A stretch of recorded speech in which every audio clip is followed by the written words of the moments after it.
We're going to start off this week by looking at some of the stuff that you guys made last week. So looks like Vic made a couple of masks. And so did Blake. I think a bunch of people made masks this week. It's kind of cool to see.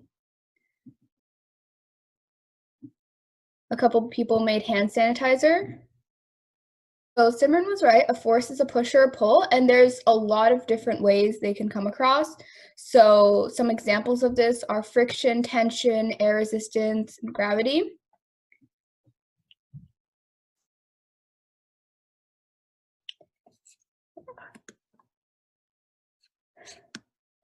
And so if we talk about energy, energy is the power that a force has.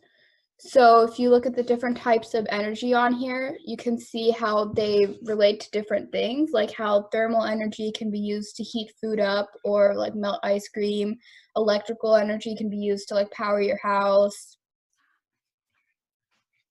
Mechanical energy can be in an animal, a person moving, or in a car moving.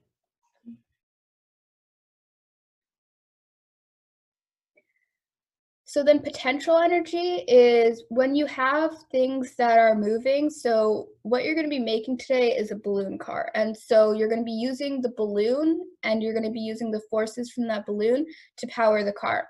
So potential energy is energy that's stored. So that would be like the air that's in the balloon, and it's being stored, and it's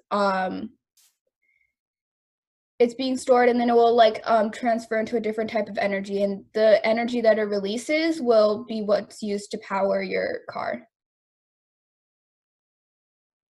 And then the other type of energy is kinetic energy. So it's the type of energy that comes when things are in motion or things are moving. So if you look at the example right here of a roller coaster, when it's at the top of a hill, it has a lot of potential energy because it has like the potential to go down the hill. And then as it goes down the hill, it turns into kinetic energy because it's in motion.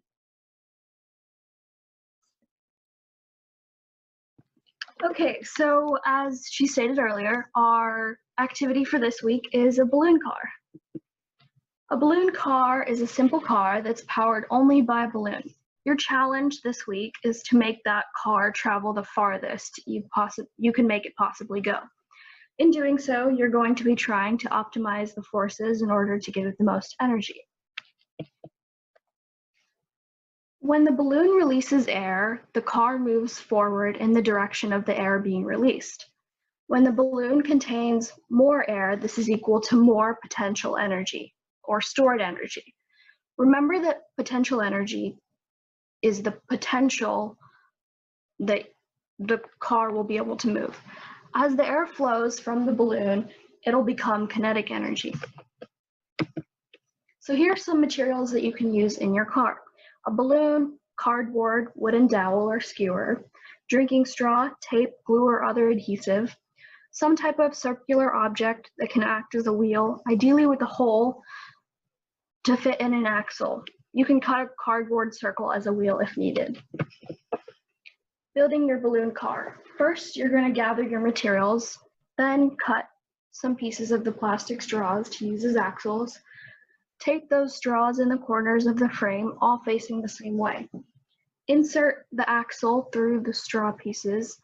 Mount your wheels on the axles. Tape your balloon on the top, and finally you can test your car. So how can you make your car travel far? That's the challenge, right? First, we have to know what thrust is. So what is thrust? Thrust is used to describe the force of an engine, and in this case, the engine is the balloon, when the car is pushed to go in one direction. So if your car is being pushed to your right from the air from the balloon, that is thrust. In the earlier slide, I mentioned that your potential energy becomes your kinetic energy.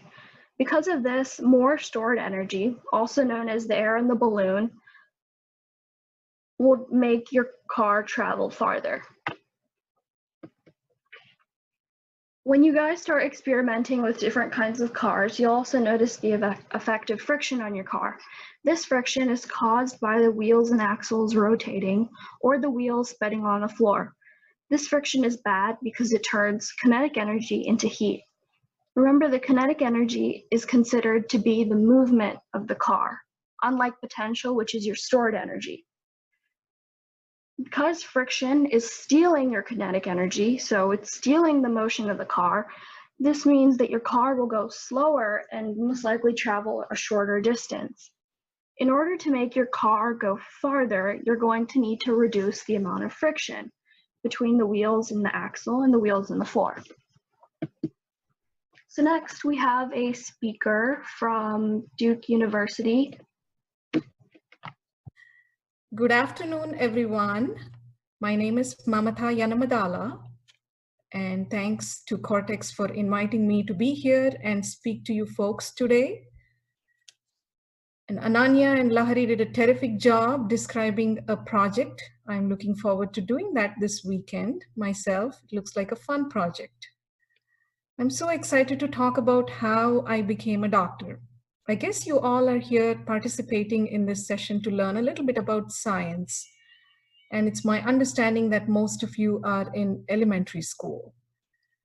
And I learned a lot about science to become a doctor. I bet most of you have been to see a doctor at some point, and you might have seen doctors do different things, right? They listen to your heart and lungs. They talk to you, sometimes give you shots, sometimes give you bandages, a lot of different things. And how do they get to become a doctor? So doctors learn about how body parts work. For example, they learn how legs work. How do legs help in making us run, ride a bike, or do ice skating and do activities like that? They might also learn about how arms help them in swimming. And they sometimes learn about how hands work to write down things, draw things, eat, cook, and things like that.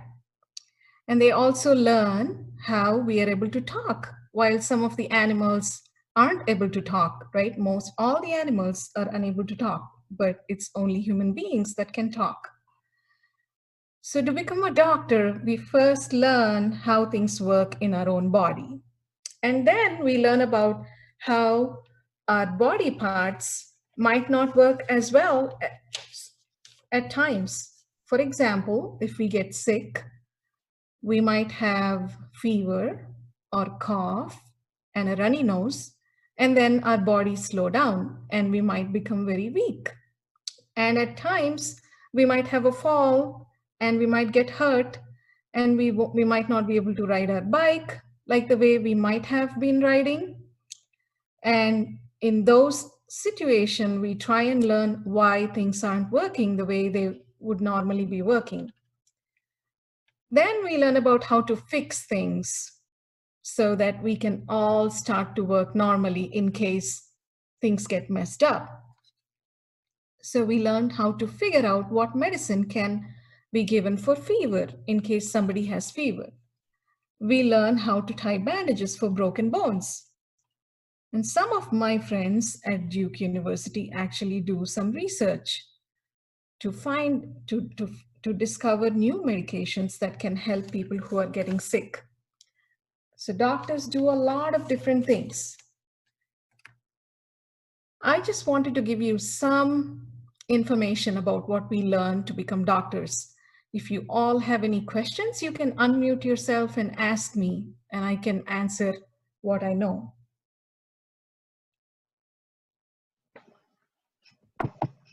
All right, okay, I think that's it for today. So remember, when you make your car, send videos and pictures to stemfridays@gmail.com. It's all lowercase.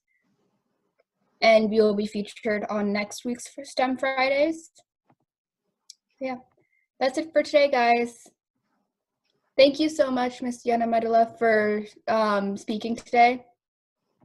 Yeah, absolutely. I had fun. Thanks for having me here.